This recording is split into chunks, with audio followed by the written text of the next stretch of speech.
What's up guys, in this video I'm going to show you how to color grade, taking this clip right here to this clip right here. Now if you want to download this clip and try this with me, in the description below I'll leave a link, and I've also left chapters on this video if you want to skip around. Now the first thing you're going to want to do when you're color grading is, if you already don't have the color panel open, how you do this: in the top right hand corner you click on the workspace box, and then you go down, click on color option. Now once you do this, it's going to bring you to this panel like so, and then from here this is where all the magic happens. Now we've got a bunch of options. We've got basic, correction, creatives, curves, HSL Secondary, color wheels, and Vignette. I'm going to start with basic curves. These are the key essentials if you're trying to do color grading fast. So the first thing I'm going to do to this video is, I shot this video on my camera a few months ago, is I'm actually just going to crank up the exposure just a little bit, because people typically like brighter videos, brighter photos in general. So I'm just going to turn that up a little bit, and then turn down the shadows a lot, so we can actually get like more detail in this video almost. As you can see, we can see a lot more of the definition in this video. And I'm also going to turn up the highlights a lot. It's basically the brightness, so it adds more light to this image overall, and also turn up the contrast. Now as you can see, it already looks a lot better than before, but the next thing I'm going to do is I'm going to turn down the blacks and whites. Now the blacks and whites are basically the blacks and whites of the video, if it wasn't obvious.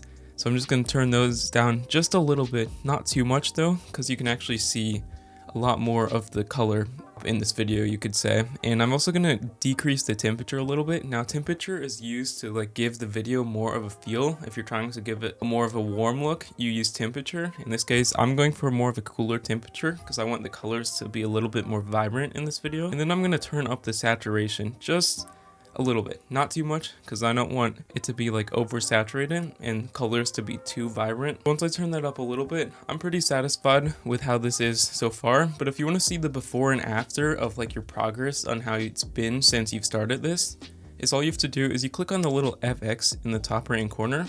As you can see, when I click on that, it shows the before and after, and already we've made a lot of progress on this video. As you can see, I'm going to leave this on because I want it to be color grade it and not color grade it. So once we've done that, and that concludes basic correction. Now once we've done that, we can go down here to the next panel. It's called creatives. As you can see, this is basically a filter.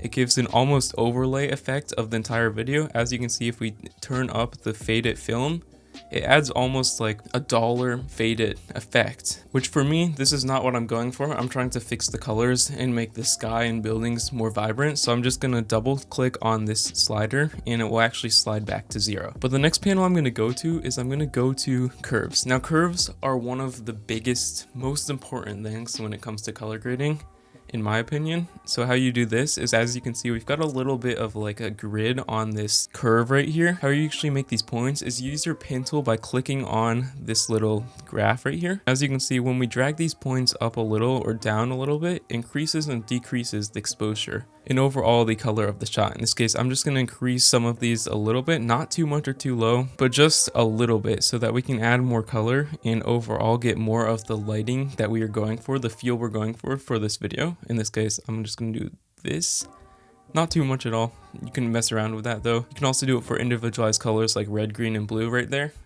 In this case, I'm just going to go down to the next option, which is color wheels and match. Now me in particular, I don't use this setting a lot. I use HSL Secondary, which I'll go over in a second, a lot more, which actually brings out more of the colors for these buildings and all. But if you want to use color wheels and match, this basically changes the color of the entire image. As you can see, when I crank up the midtones, the shadows, and the highlights a little, it's a lot more like reddish, grayish almost. In this case, I'm just going to Control Z all of that. But if you want to increase them a little bit, I recommend using this slider. I'm just going to do highlights a little bit so we can see the buildings a lot more apparent. And you can also do this, and you can also do the face detection tool on this if you want to change people's face colors. But in this case, I'm not trying to use that, so I'm just going to click on color wheels and match, close that out, and we're going to go down to HSL Secondary. Now this is my favorite setting of the entire color grading process. It has the ability to completely transform your video. In this case, I'm going to click on the eyedropper tool. It's right here next to the set color option. Once you click on that, you can actually choose the color building or the sky or like any subject that you want to in this image. In this case, I'm going to choose a dollar red, like this building right here. And then I'm going to scroll down and you can actually increase the saturation. Now don't be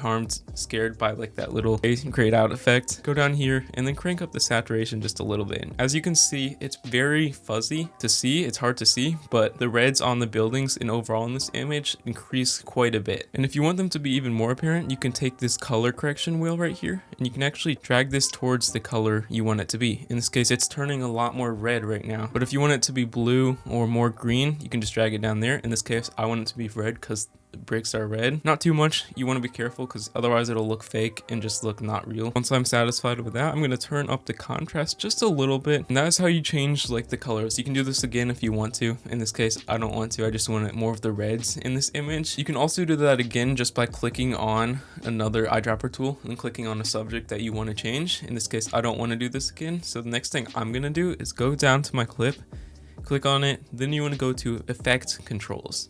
Now, how you actually go to effect controls is you can go into the edit option if you don't see effect controls already, but I can already see it in my case. So you go down to here. Once you're in effect controls, all you do, you click on Lumetri Scopes at the very top, and it might take a second to load. You might have to re-click on your clip, and as you can see, once it loads, you want this graph right here, and if you don't have it, you just right click and you click on the waveform graph. As you can see, it's off now, and there it's on. But what this basically means is you want all of these colorful lines right here around the middle, around the 50, 60, 40 range. You want them like in the middle. This is how Premiere thinks you should color grade it. And you don't want any of these lines to be too high to the top. In this case, if I turned up the exposure all the way, all the lines would be at the very top, which is not what we want.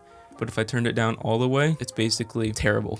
In this case, I just want them sort of in the middle, just around hovering 50%. It's okay if they're a little scattered because that's how it looks sometimes, but you just don't want any touching the very top or very bottom in this case. And you can also change a lot of these settings if you want your Lumetri scopes to be more in the middle. You can increase your shadows and decrease your whites, and they're more in the middle. That's not what I'm going for, but if that is what you're going for, use these as a guiding reference. And then finally, the last thing that we're going to do is we're going to go down to Vignette. Now Vignette, you just click on it.